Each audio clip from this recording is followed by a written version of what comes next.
Okay, so I am very excited to bring our guest on this week. This young man is doing amazing things. He currently competes and will be competing this season in the British Superbike Championship, Honda British Talent Cup class.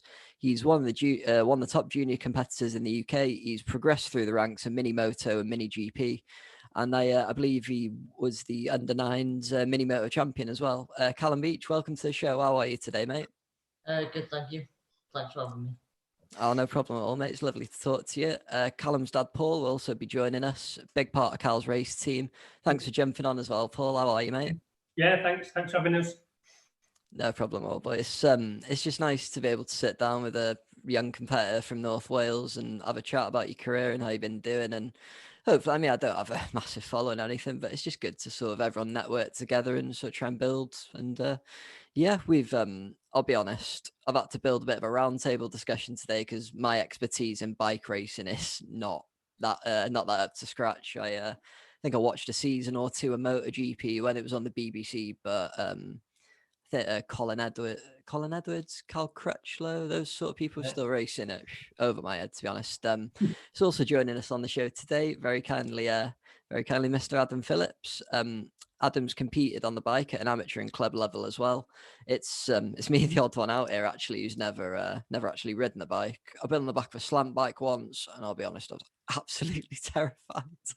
I'm more comfortable on four wheels in a cage, I'll be honest with you. Adam's also a band leader and a drummer in the Cambria band. Thanks for joining us, Adam. How are you, buddy? Yeah, thank you very much for the welcome and the invitation.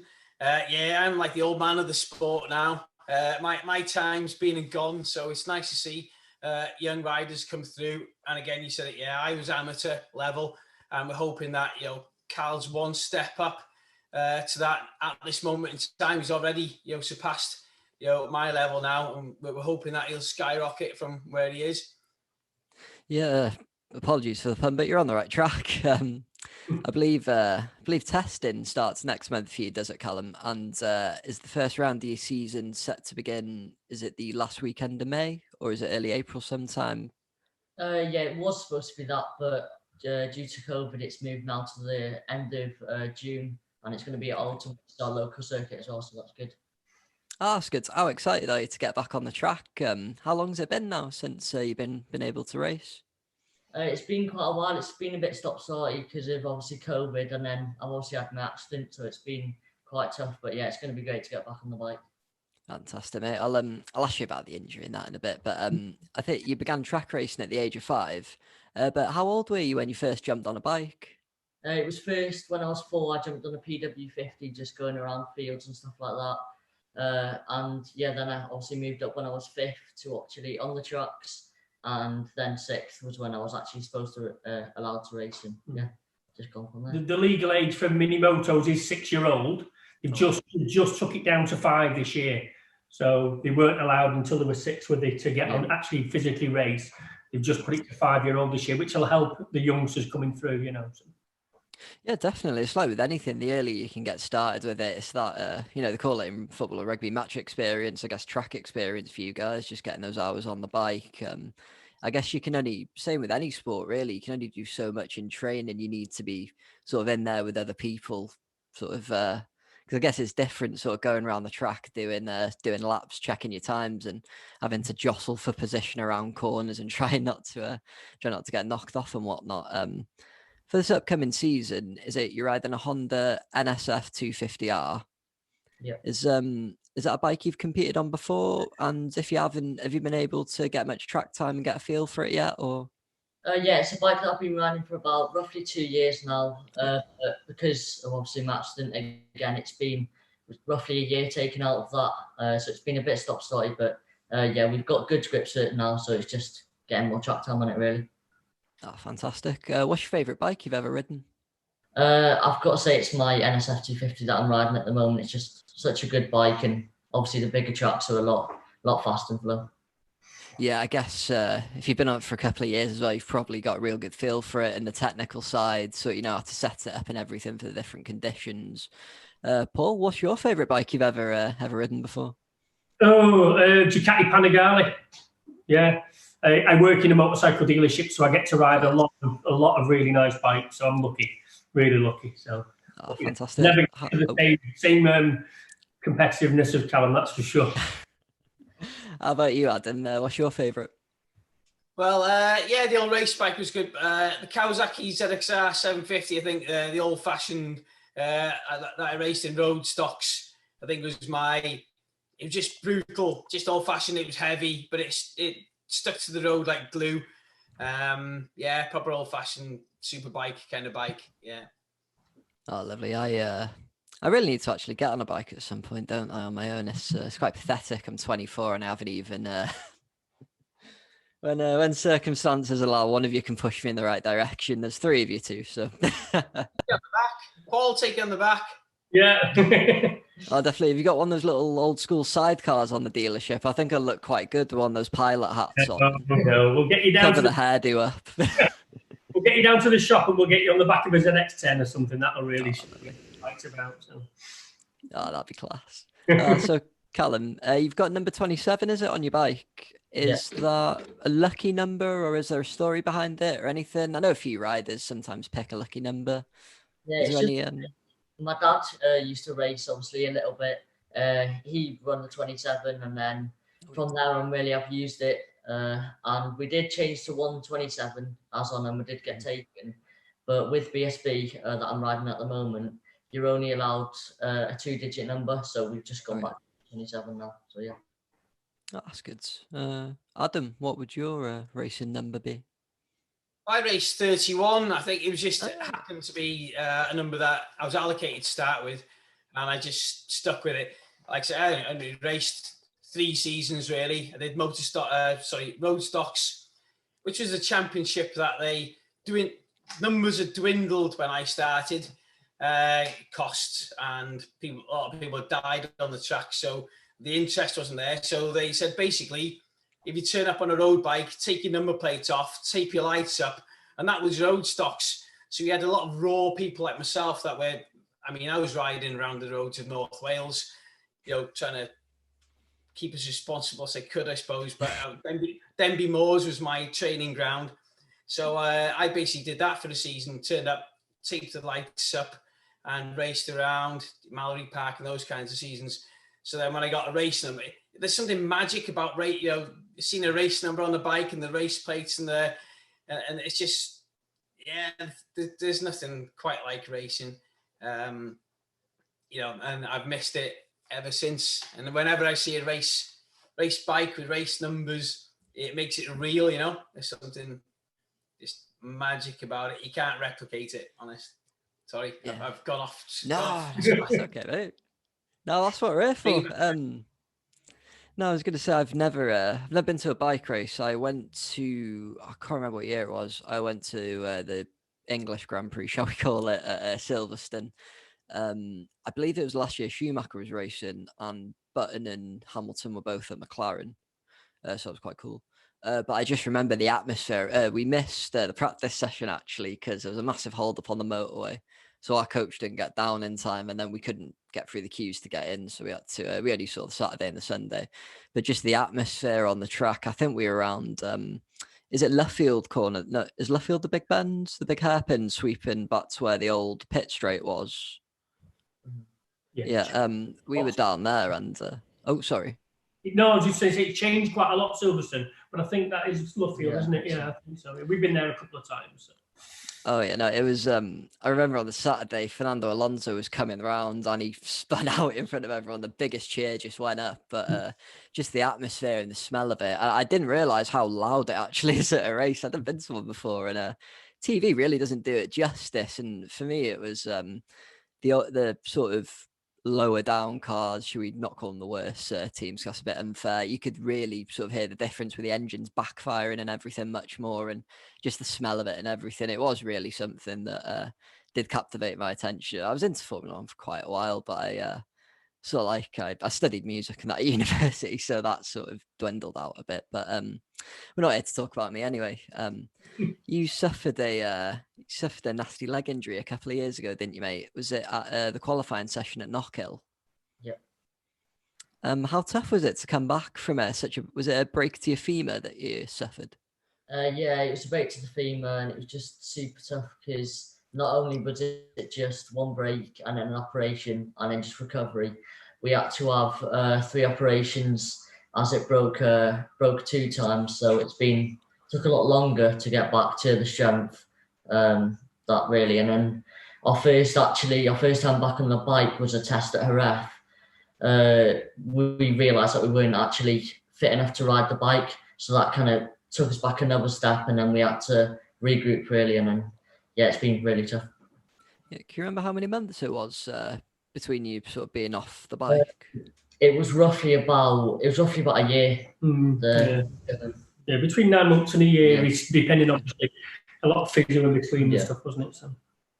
Yeah, I mean, it's just a testament to your hard work being able to come back from such a horrible injury like that. I had a look on your Facebook page and had a read about what actually happened, and it's one of those things with racing, isn't it? I guess it's that sort of sport, but as I said, it's just testament to your hard work and grit to be able to come over adversity like that, and just props to you, mate, I have to say. Yeah. Cheers. Can I ask there, Cal, how did it affect your mindset? You know, being off the bike and then getting back on the bike, were you raring to go? Were you a bit nervous after? At first, it was like, especially when I was in like a wheelchair and crutches and on weight bearing, it was quite tough to really think about getting back on a bike. But after like a couple months where I started to proper recover, it just wanted me to get on the bike more and more, really. You start missing it then, don't you? Yeah. As everybody knows, racing's a lot of confidence as well.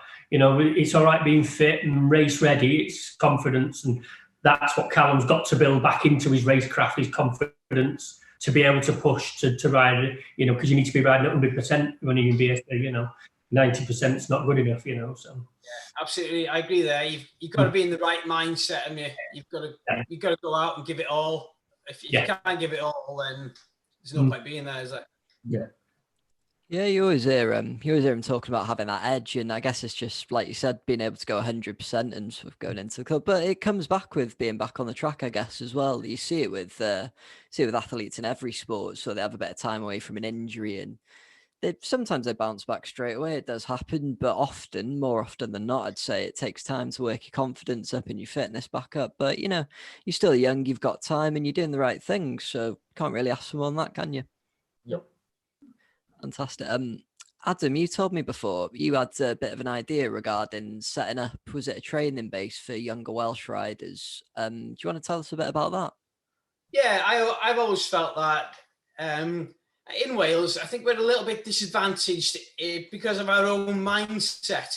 I think everyone in Wales, as far as I know, they love to see the bikes. They love watching bikes going by. They go to Betscoed to have a look at the bikes. But see, we've got this mentality that that's for someone else. The actual racing is for everyone else, you know? Now, before I went racing, I used to go and watch the bikes in Tonfanau, Croes, and all that. I used to love the smell, the sound. Now, in Spain, you've got, like I say, in Britain, they've got their British Talent Cup. But we're miles behind the Spanish, even the Italians. Now, in Wales, you've got 3 big circuits. You've got Croes, Pembrey, Tonfanau. You've got 3 little ones. There's one down in South Wales. You've got Kinsham, and you've got one in Cerrig-y-Drudion. Now, Llandaw's the one down there. Good circuit there. So you've actually got stepping stones for your Minimotos. You could have a fixed base, but they can go around the 3, so there's something different. And then you've got the bigger tracks for when they progress, like the 125s, the 250s, etc. Now, on a national level, we need that aspiration. On a governmental level, we haven't even got a motorsports body. Did you know that? Wales hasn't got a motorsports body.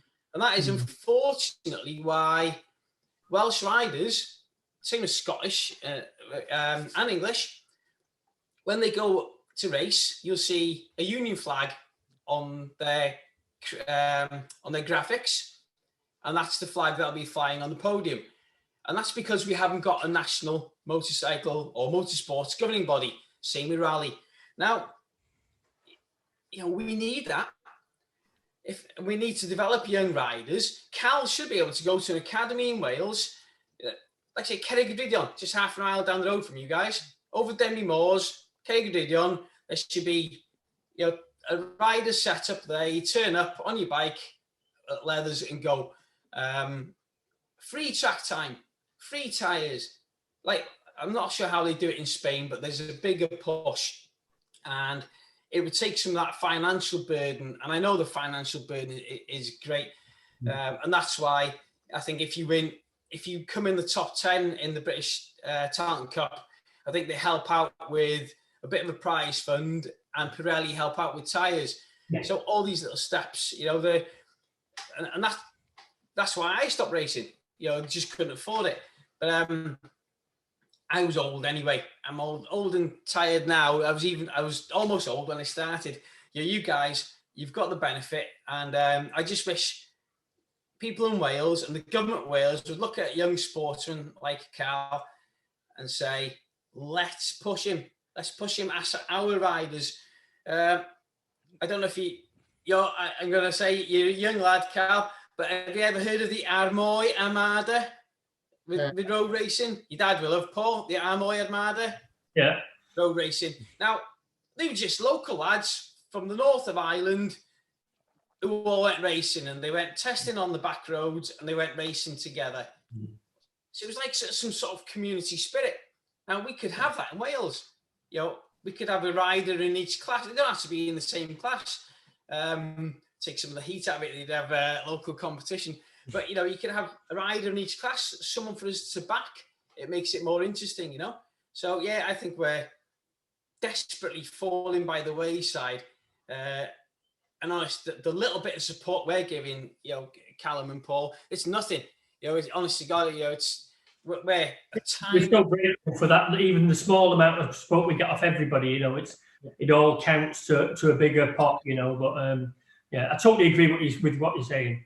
Totally agree.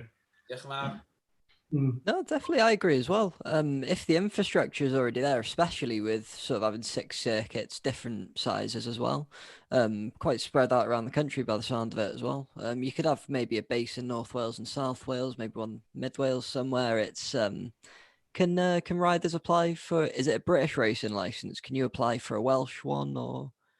No, it's just covered under the ACU, isn't it? It's all covered under the ACU, the Autocycle Union. Yeah. Okay, I mean, it's I don't know if we've had much success in like Formula One or any motorsports like that. There's Elvin Evans in the WRC. He's been doing quite well. Of course, there's Chaz Davis as well on the Superbikes. I don't really know anyone else apart from that, but if you give riders the opportunity to create sort of a buzz around their national identity as well, it can sort of get people behind them. And look where everyone got behind Geraint Thomas in cycling. I know it's been less of a fringe sport since the Olympics, but it's not always on TV like football or anything, is it? So it is just about getting behind younger athletes and sort of trying to push them up, and it's going to benefit everyone. The athletes coming in the generation after, the infrastructure is going to already be there for them, and then you see that gradual growth and the step up in talent over the years, and then maybe, who knows, we have a few lads in the MotoGP, a few lasses as well in some of the ladies classes. It's only gonna lead to good things, I think. So I definitely think that'd be a good idea to table. Absolutely. If you might post it to Yes Cymru or something. Yeah, I mean, Yes Cymru will never be in a financial situation to start like an academy or anything, but you know, we could be the voice that pushes for the idea. But I do think that we're influencers, really. Yes Cymru influences in starting debates and starting encouragement. I saw a picture of Cal on Facebook, and the first thing I saw on most riders, modern riders, they have like a back hump which supports the spine. I saw a little dragon on there, so instantly look, you can see the dragon. You know, I raced. Showing here, it went on my arm and on the bike was what we call Tafod y Ddraig. That's a picture I made for my mum and dad when to thank them. I found it in the loft. Now, for those who don't know, Tafod y Ddraig means dragon's tongue. Now, what it was is a little leather patch in the shape of a tongue, and it was on the shoulder, and I had a sticker on the bike. But wherever I went, you know, places like Cadwell Park and Brands Hatch, and people come and say, because bikers are interested, and bike fans are interested, and other competitors are interested. I honestly say we're a special breed. Doesn't matter where you're from, we're so friendly. The rivalry's bitter, but we're so friendly as well.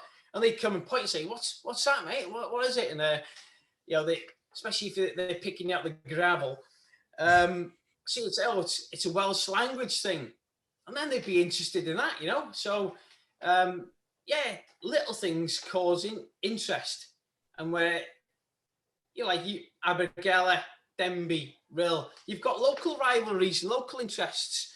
We're all mates together. We all like to have that little competitive edge as well. Well, it's the same. You've got England, Scotland, Wales. Then they have a rivalry between the counties. If you ever listen to James Whittam on his commentary, once he starts going on about the counties, that's it. And so little things cause interest. And if we can get spectators on board with local interests, it only benefits, doesn't it? Yeah. Yeah, I think it fosters that interest moving forward as well when the riders and the athletes do sort of compete on higher levels, and then that helps them develop their initial fan base. So when they're, if they turn professional or anything like that, they've got that initial core following, and it can always, if you've got, say, a big following on social media and that nowadays, that can maybe give you a boost with a team contract or something if you've got that interest that it's going to bring to the sport, and that maybe as well. I don't really know how the sponsorship side and that really works in a motorcycle racing, to be honest. Is it a lot of for your guys' class, for example? Do you have to spend a lot of time going out and sourcing sponsors yourself, or do they come to you? How does it? Yeah, my mum and dad do a lot of my my promotion on social media and looking for sponsors and stuff like that to make sure, because it's not a cheap sport and there is money involved. So my mum and dad do a great job of getting the money in and getting some sponsors for us. Oh, fantastic! Any sponsors you? Oh, sorry. Sorry, we were just saying we say that's the hardest part of it. Is affording to be able to do it with the help of sponsors. Once we're on track or at the racetrack, Calum does his bit. That's not an issue. It's getting there and affording to be able to go to the tracks and compete at the level we are doing. So Exactly. Any sponsors you guys want to give a shout out to?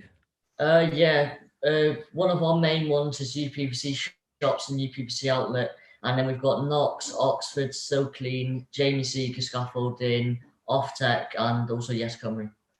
Oh, brilliant, mate. Fantastic. Yes Cymru, love it. I still haven't put a Yes Cymru sticker on the other half of my flag yet. I'm getting very slack with it. I can't remember which drawer I've put them in. I don't know if your guys' houses are like this, but most of the cupboards and drawers and that, like TARDISes, you just put stuff in and just gone from it. Oh, loving it. Fantastic. Can I ask, I know before we finish, you were ranked number 1 in the world. Was it under 9s or under 8s? On the, was it Minimoto or was that 80s? What was that championship? Because that interests me so much.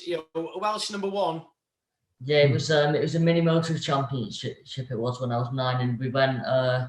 We went down there. It was in Spain, and obviously we competed in it, and we did good. Yeah. It was it was a test event, but it developed into a race event as well. And they had riders, obviously from all around Britain, but a couple from Finland, some Spanish, some Italian, and they actually called it the World Championship. And Calum went out and raced. I think it was. Were you a 9? Yeah. Or 8. Sorry, he was 8, and he became the under 9 world champion, the unofficial world champion. But yeah, still something to really be proud of. Definitely, mate. There's not many people in there's not many people in North Wales who were a world champion under the age of 10, were there? So. Yeah, no one can take that away from me either. See, once it's done, it's done. Was that a helpful door? Did that open doors for you to get known in the? A little bit. A little bit. It's nice to have on his CV, definitely.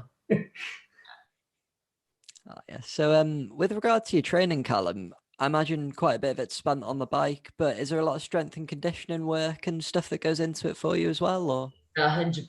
It's not only just your mentality. You've also got to be physically fit to race it. And lucky for us, we've got a Louis from Pilgrim Fitness who is just around the corner from us, and he really helps us train and diet and stuff like that, which really helps. Oh, that's fantastic. Do you How do you get yourself like fired up for a race? Have you got any like rituals or routines that you get yourself into the zone? Or sorry, I just dropped that one on you out of the blue. It's just a bit of music, really. Like, kind of, instead of normally getting fired up, I like to kind of relax a little bit just before getting on the bike, just by listening to some music or something like that. Yeah, mate. I have to say, I do jiu-jitsu. Well, I do Brazilian jiu-jitsu, and a lot of the lads at the gym. I used to love metal, punk, that sort of stuff when I was younger. I've chilled out a bit. I'd say in my old age, 2024. For that, I don't really get myself fired up for anything because it's a sort of thing you have to be in a bit of a flow state for. You just sort of because you are just grappling on the floor with another bloke trying to strangle you. So you have to be in that thing. You just nice calming music to chill you out. I guess it's a similar thing with you. You just want to be hitting the apexes on the corners, flowing around the track, going through your gears nicely. And Yeah, 100%. You've got to be in the mindset, and you've got to be relaxed to race. Otherwise, if you're tense and stiff, then it's just not going to go as flowing as you and that. Yeah. how do you manage to strike a balance between sort of competing around the UK, training as well, and keeping up with your schoolwork? Luckily, I've got a very good school at Arius. It's just in Calum Bay it is. And it just, they really, as long as I keep up with my grades in school, they're happy for me to leave on the Thursday and take Friday off. And then only get work like sent to me and stuff like that. And I can just do it whilst I'm away in the truck. Yeah, that's fair enough. I had a few old bandmates who went to Arius. Is that the one over by the RGC Stadium? Yeah. Yeah. Yeah, no, I went to Real. I have to say, not the prettiest school on the planet, but they've knocked it down now. So the school I went to no longer exists, and the new complex just looks like either a prison or a college. I can't decide. A bit more like a prison, I think, 'cause it's got like the yard. Well, it's the all weather, but it looks like a bit of a yard exercise area outside. I think because of the fence. But where did you go to school, Adam? Hey, don't be cheeky. Ah, Did sorry. did I go to school? No, I Yeah. said where. Sorry, not when. Oh, that old. Yeah. I went to a school of Bedouin in Bala. It was it was good school. It brought up in Corwen, so we went on the bus every day, 10 miles down the road. That's how far everything is, in rural Wales. So a school of Bedouin in Bala, yeah, great school. Great memories. We all knew each other. I think 500 people in the school. Almost everyone knew each other's names. So yeah, I liked it. I think that's still standing despite our attempts to wreck the joint on our last few days of school. But no, we enjoyed it. Oh yeah, no, I remember. I think it was Block 2. It had been. I think the school was built in like 1879 or something back in the Victorian era, and some of the bricks in the wall on Block 2, they were that like the cement had worn away that much. You could literally just sort of pull it out the wall fully, and yeah, this place should have been condemned a while ago. But yeah, all sorted now. Callum, on this season's. Oh, sorry, mate. Yeah, we had holes in the plaster where the teacher had thrown the board rubber at your head. We didn't have any of that. I think we had a science teacher who he had about 7 or 8 dents in his rubbish bin. It was quite a dense bin actually, quite solid, but he just used to kick it when he get frustrated. And he was the one who'd smoke out his window at break time. And you'd always see him with a Bunsen burner light. It was quite amusing. Mr. Mayhead, shout out, buddy. On this season's calendar, Cal, is there a circuit you're most excited to race at, and the reason why? To be honest, I'm excited to all of them, but I'm especially excited for Brands Hatch because that's always been one of my favourite circuits. But also Silverstone because we'll be a support class for MotoGP as well, which will be great. Not to only race, but to also watch the MotoGP riders.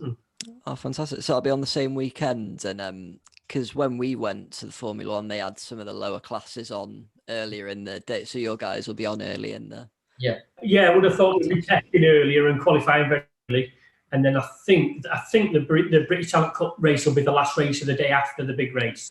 That's what I think they usually do it, but we'll find out more when we get close in August. So yeah, really excited about that. Yeah, really excited. Ah, fantastic. Do you have an idol in the sport or a favourite rider in any of the classes? Or I think it's just got to be Rossi because not only is he a champion and he's a great racer, but also he's a good sportsman, and I've always just looked up to him because he's always had a good mentality and stuff like that. So yeah. Oh, he's iconic, isn't he? The Doctor. Even I'm not really a racing fan that much. Even I've heard of him. No, he's how many titles is he on now? I think he was on 7 or 8 when I last heard. Bloody hell, wow. How about you, Paul? Who's your favourite rider? Yeah, well, Rossi's like everybody knows who he is. You walk down the street and you mention the Doctor, don't you? 46, and everybody knows him. So yeah. Oh, it's on the is it the Monster can as well? He's got his own brand. Yeah. Calum's my favourite rider as well. Oh, of course. Of course. And Adam's my second. Thank you. How about you, Adam? Who's your favourite? Oh, I'm old school. Kevin Schwantz was my hero. I grew up when I did 1993-94 championships. They were great old battles on the old 2-strokes. And then, I grew up watching Valet coming through the ranks. It's his personality.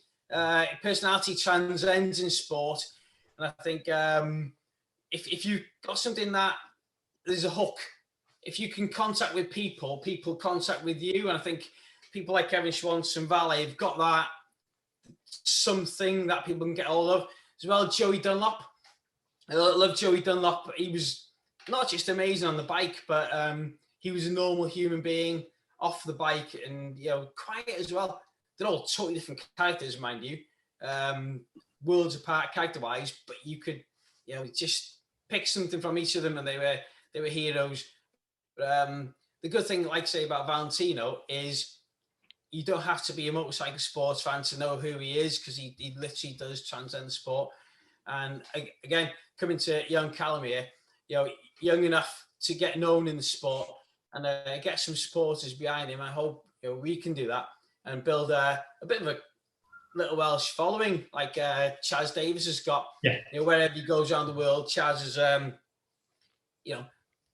he never gets it. He never gets the Twitter mention. People tweet in, well done to Chaz or good luck.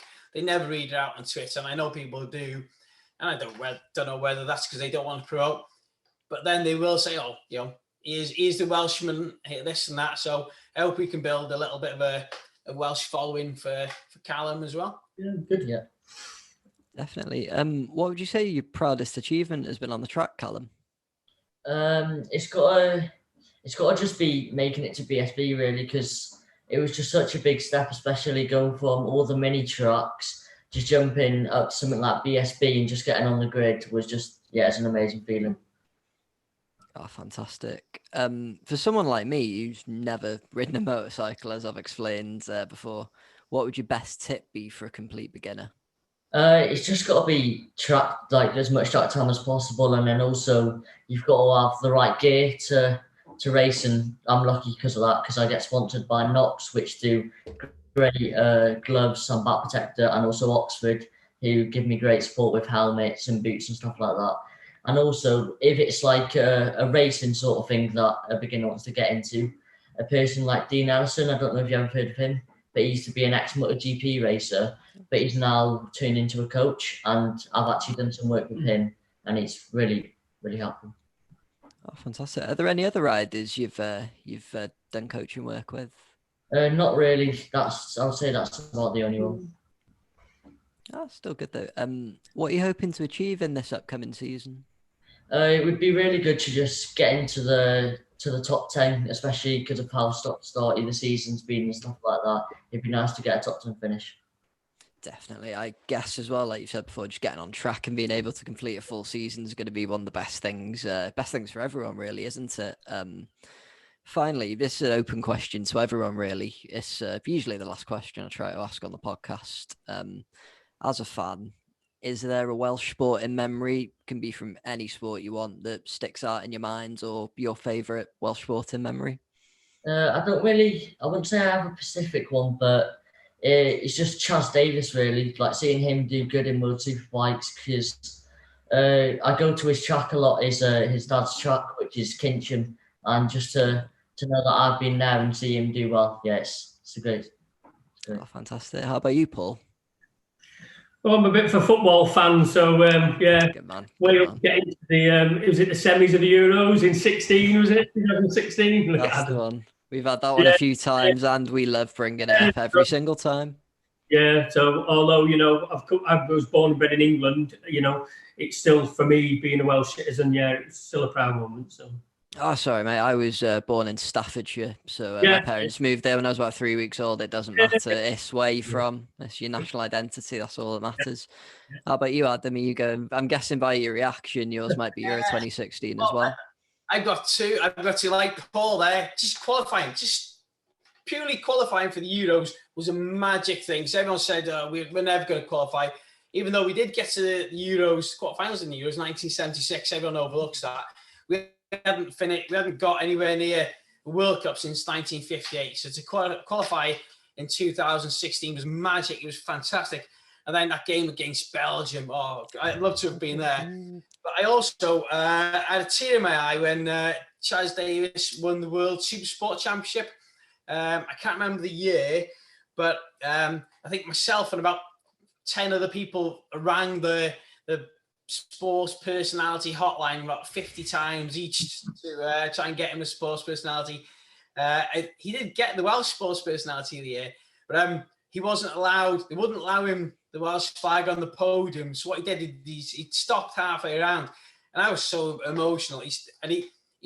He tied like a bandana. He tied like a Welsh flag around his neck, kind of bandana. You can see it, on his warm down lap. You can see it just flapping in the wind. And that was a magic Welsh round the world moment for me.